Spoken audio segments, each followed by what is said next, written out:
कोण चुकतंय? कोणी मोठ्या बापाचा चुकला तरी त्याला शासन केल्याशिवाय आम्ही गप्पा बसणार नाही. अजिबात कुणाचे लाड केले जाणार नाही.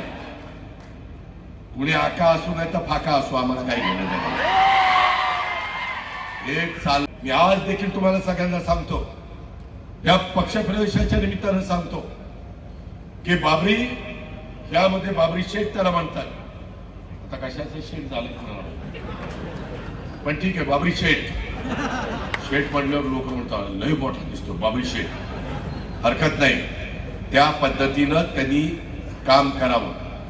प्रकाश दादा मगाशीच म्हणत होते की दादा खूप घरं मिळाली, चांगली घरं घ्या, चांगली घरं बांधा, त्याच्यातनं चांगला संसार करा, निर्व्यसनी राहा.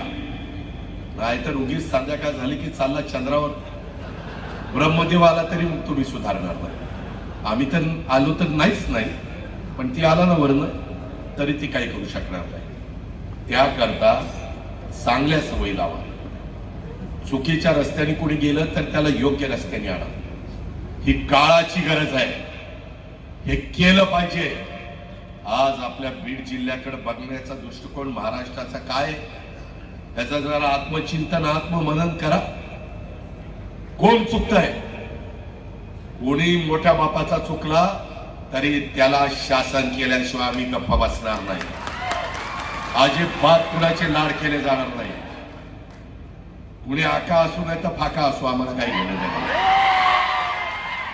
एक चालणार नाही. कायदा, नियम, घटना, संविधान सगळ्याला सारखं.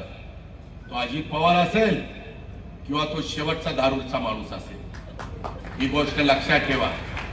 त्यामुळं अजून कुणी पाय कुणाचा घसरत असेल तर सावरा. नाहीतर म्हणाल की आता काय उपमुख्यमंत्री जवळचा आहे, कोण माझं काय करते, मुख्यमंत्री सुद्धा बंदोबस्त करेल. ही लक्षात ठेवा. चांगल्या कामाच्या करता रात्री 12ला देखील मी तुमच्या पाठीशी उभा राहील.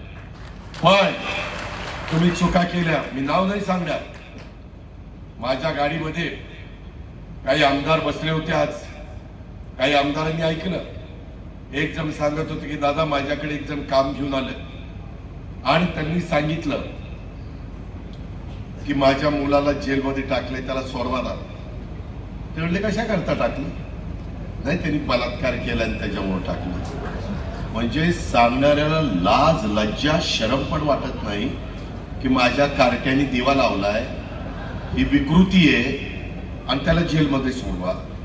अरे कशी तुमची जीभ रेटली जाते, कशी सांगणाऱ्याला लाज